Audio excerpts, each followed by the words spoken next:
911. This morning I took my kiddos. I dropped one off at school and I took the other one to the doctor, and I just got back home and my exterior door was open and I don't see my fiance, but I didn't want to go further into the house. What is your name? Amber. Okay, Amber, my partner is sending the officers up that way. I want to keep you in the car there until they get there, okay? I'm not moving. On a cold day in Levering, Michigan, a disturbing call would send police to investigate what appeared to be a break-in.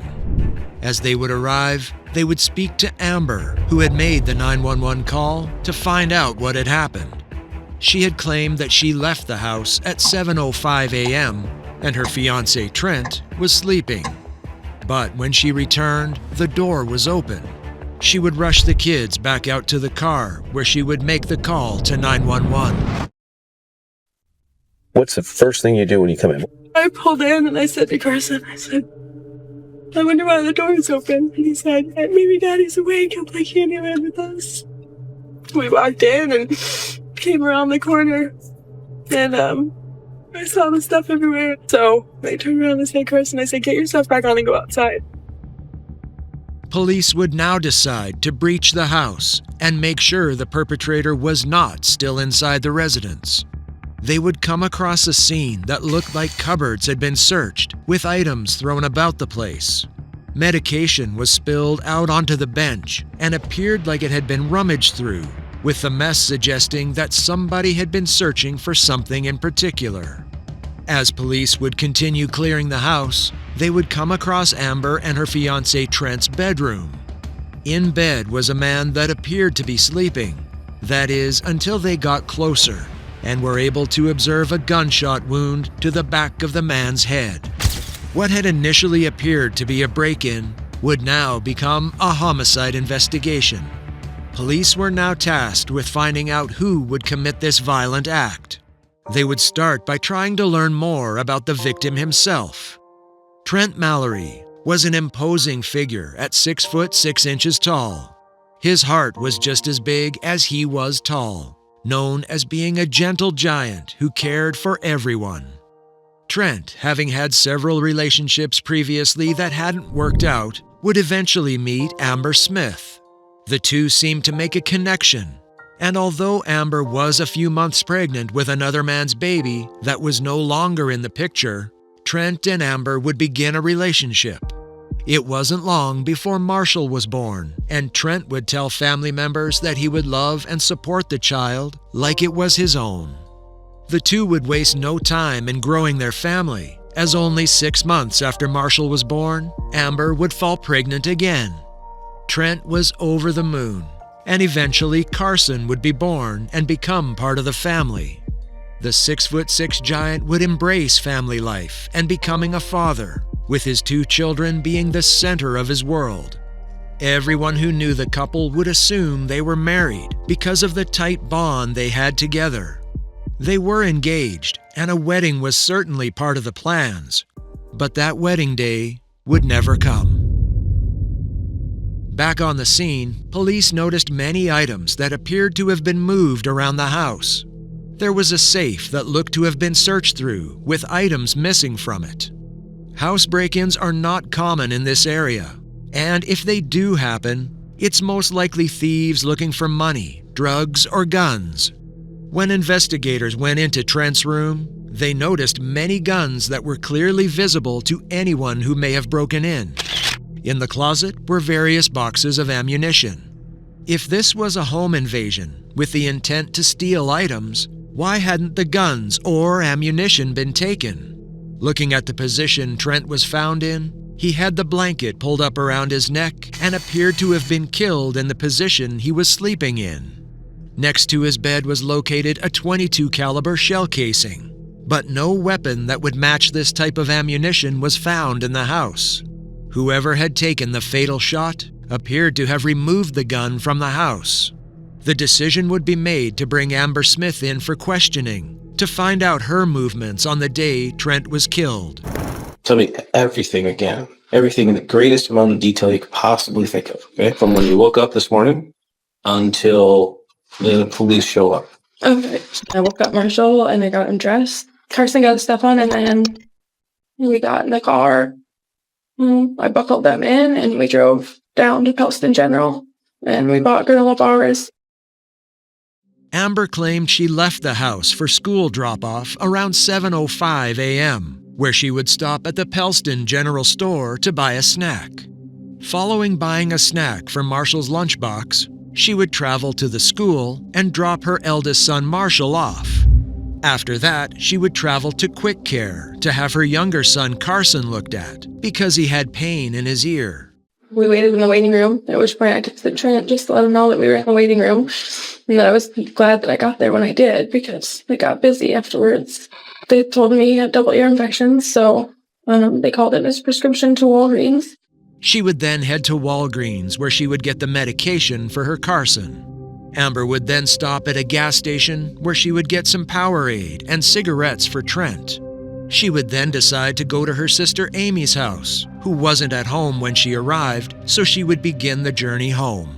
And then I told Carson, I said, you know what, Daddy hasn't called me back yet. I said, we're going to swing out to Mimi's. So we got back in the car and then we came home, at which point my door was open and I went inside and saw stuff everywhere and called 911. Investigators would visit the locations that Amber had claimed she had been on the day Trent was found dead. Receipts, sign-in cards, and phone GPS would all show that she had been truthful about her movements. To investigators, her responses seemed reasonable given the circumstances, and she seemed to be accurate in all of her statements.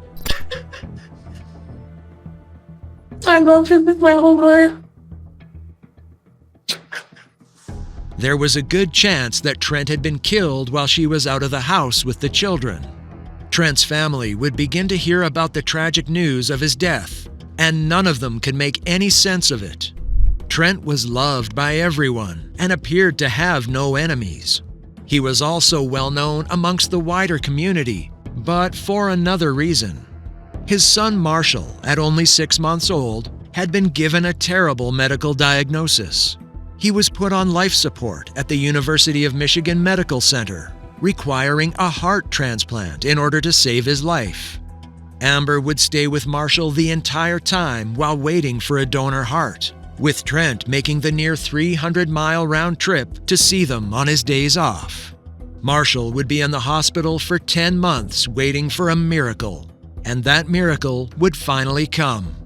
A heart would be found for the young boy, and successful surgery would be performed, saving his life. The cost of this procedure and the ongoing medical costs would put a huge financial strain on the family.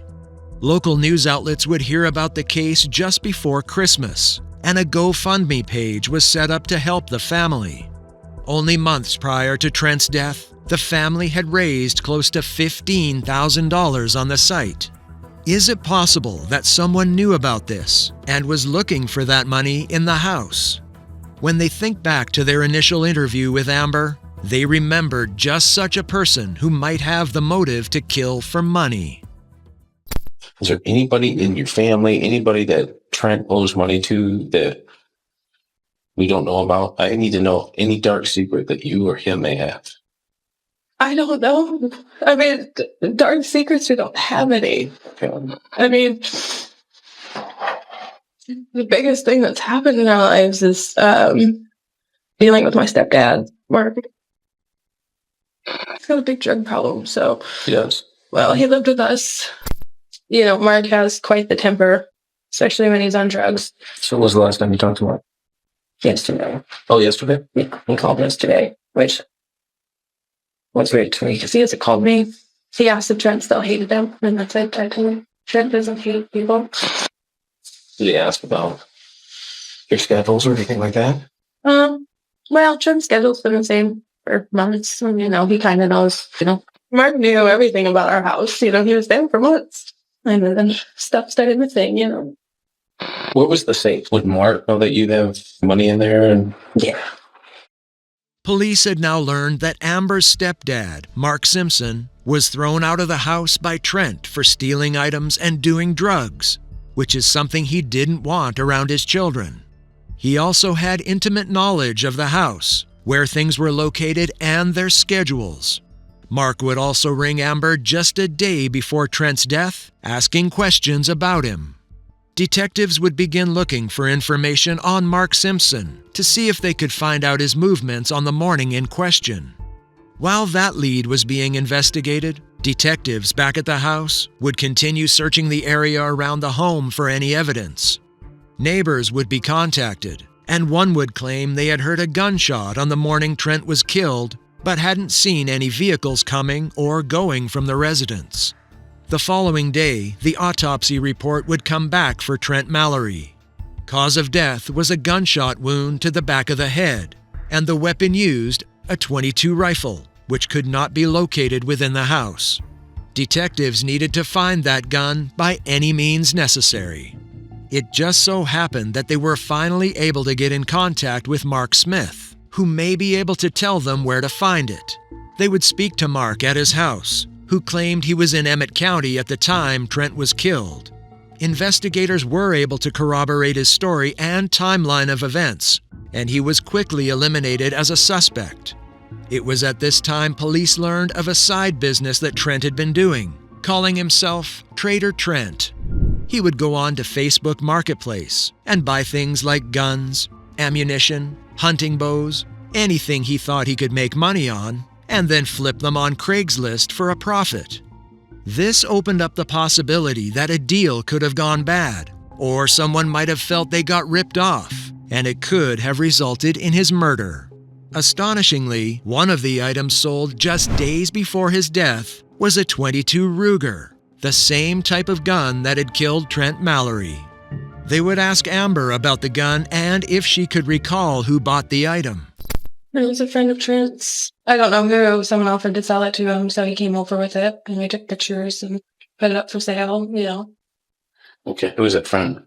I couldn't tell you. He has so many guys that offer him guns. Well, when the guy left your house, were you in possession of it? No. He took it with him. He took it with him. Okay. And you're saying that you don't know who this friend is? Trent has so many friends. A friend had come to Trent asking if he could sell the gun for him, but a deal hadn't been struck, and the friend had taken the gun with him. And you don't recall ever Trent calling him by a name? I know he did. I'm positive he did. But he tells me so many people's names that kind of goes in one ear and out the other. It's within days of your fiance being shot, correct? Right. So you understand the importance of you remembering anything you can about who this guy is so that we can find out who he is. I do. Okay. I guess it did dawn on me. He seemed like a nice guy. Sounds like I feel really bad that I don't know who he is. I feel really bad because I want to help you. The police needed to find out who this person was, but Amber couldn't seem to recall any of the details, such as the person's name. With Amber not being able to provide any insight into who this person was, they would turn to Trent's family to see if they knew who he was. While they didn't know who this person was, they would provide some other interesting information about Trent. In the months leading up to his death, he had become very withdrawn, spending most of his time at home working, which was out of character for him. Police would also learn that his house was under foreclosure, as mounting credit card debt and Marshall's medical bills began to pile up, putting a strain on the family.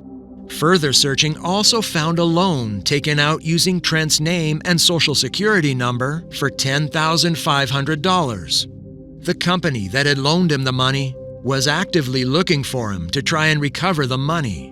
It just so happened that the collection agency had called Trent just days before his death, and the call had been recorded. In the phone call, Trent had expressed that he had never taken out the loan and had no idea why it was in his name, becoming very upset. This raised the question, if Trent hadn't taken out the loan, then who did? The only person who would have enough information to apply for this loan would be his fiancée, Amber. Again, she was called in for questioning about the loans. Was Trent aware of all the loans that were going on in your bank account? Yeah, he took them out.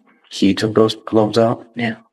Well, he had an 11-minute conversation on Monday with the debt collector. I know he told me about it when I got home from work. Okay, and was he aware of that loan? he wasn't surprised by it, and he told me about it, so.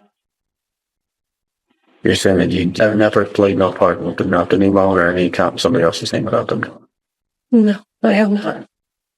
Amber would deny ever having applied for the loan. They would start digging into Amber's financial records and came across something astonishing when they looked at her phone bill. She had been playing several gambling games on her phone and had made thousands of dollars of purchases within these gambling apps, buying online currency. As they dug deeper into her financial situation, they would discover that she had also been losing thousands of dollars at the casino. In the year leading up to Trent's death, she had lost over $25,000 at the casino, which he had never known about. Detectives were able to find evidence that would show Amber had posed as Trent over the phone in order to take out several loans. What Amber didn't know was that Trent was slowly finding out about these loans and was beginning to piece things together. All of the debt the family had was in Trent's name, meaning in the result of his death, Amber would have a clean slate. But with no murder weapon, the only evidence police have is circumstantial. Weeks would pass by with no new leads. That is until Mother Nature decides to intervene. Out of the blue, detectives receive a phone call from Amy, Amber's sister. She sounded panicked and was asking for police to come to her house immediately. When they would arrive, she was looking for a shovel she had lost in a snowbank, but had come across something far more disturbing.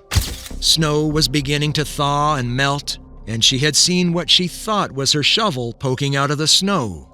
To her surprise, it wasn't a shovel at all. It was a .22 caliber rifle sticking out of the snow. The same rifle that had been pictured for sale just days before the horrific homicide.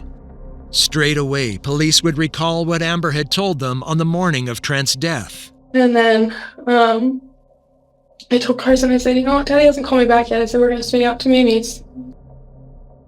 Detectives would now decide to set up a trap, asking Amy if she could call her sister Amber and ask her about the gun she had just found. I need to talk to you. I noticed something in the snowbank, and when I stopped to look at it... I put it there yesterday. You put the gun in the yard? I just bought it because I wanted something for home protection. What did you do with it? I didn't touch it. Oh, okay. So I was just shaking. I was freaked right out. Oh, gosh. No, I didn't mean to freak you out. You gotta understand where I'm coming from here. This is just scary as shit. And I'm just falling apart here. I said I love you, but you didn't do this, did you? Or what? No, I didn't do it. You just gotta get out of there. All right, I'll be there with you. Amber had just admitted to putting the gun in the snowbank and said she was coming to get the gun. They would ask Amy if they were able to do a stakeout from her house with Amber arriving, and she would agree. The trap was set once again, and detectives would wait for Amber to arrive. I'm recording. There she is. As she arrives, you can see her head turn, visibly looking for the weapon in the snow. When she can't see it, she gets out of her car and starts looking through the snow for the gun. Walking down the driveway. What she didn't know was detectives had already seized it for evidence. Not being able to locate it, she gets in her car, and this is when police would confront her. She's getting in her car. Yep, she is. Go, go, go, go. You didn't put that gun in that snowbank? We know you lied about the gun. Who lies about a murder like that? Somebody that's involved, somebody that's responsible. That's who. I didn't kill anybody. I'm just saying, this isn't going away. Well, this is the point right now, Amber, that your story's starting to unravel. Okay? You've told enough things that are half-truths, untruths, and just flat-out lies at this point that they're all coming back to bite you. We've now collected the murder weapon that killed your fiancé out of your sister's driveway. Okay? Where do you think that is right? I have no idea. That's at the lab being processed for a lot of different things, a lot of different trace evidence stuff. Okay? It's all going to come back to you. Amber would now be charged for the murder of her fiancé, Trent Mallory. While she sat in a jail cell, lab results would come back for the Ruger 22 rifle found on her sister's property. It would come back as a match for the shell casing found on Trent's bed. And remarkably, after being in a snowbank for over a month, would also have one of Amber's fingerprints on it. 7 months after she was arrested, Amber Smith faces trial for the murder of her fiancé. Through several days of the trial, she would sit there emotionless, in complete silence as the overwhelming evidence was presented. The defense would present the story that she had put the kids in the car, likely coming up with a story like she had forgotten to grab something and had to go back into the house. She would then enter and shoot Trent where he lied asleep, before trashing the house to make it look like a break-in. Amber then returns to the car with the gun, putting it in the trunk, and leaves the house. After dropping Marshall off at school, she goes to her sister's house where she hides the gun and returns home to make the phone call to police. The motive? Mounting debt and the knowledge that Trent was beginning to find out about her dark secrets, with no way to escape it other than killing him. The community would have also discovered that the money they had contributed to the GoFundMe for their sick child was in fact spent at the casino instead. The jury would deliberate for only an hour before the verdict was read in court. Amber Smith would be found guilty of first-degree murder. With no death penalty in Michigan, this is the highest sentence you can get, which is life in prison and no chance to be paroled, meaning you will die in prison. As her sentence was read out, not a single ounce of emotion was shown as she sat there, stone-faced. Trent's parents now have guardianship of his 2 children and are raising them to be the best they can possibly be. A father who loved his 2 children dearly had his life cut tragically short by a woman who valued money over everything.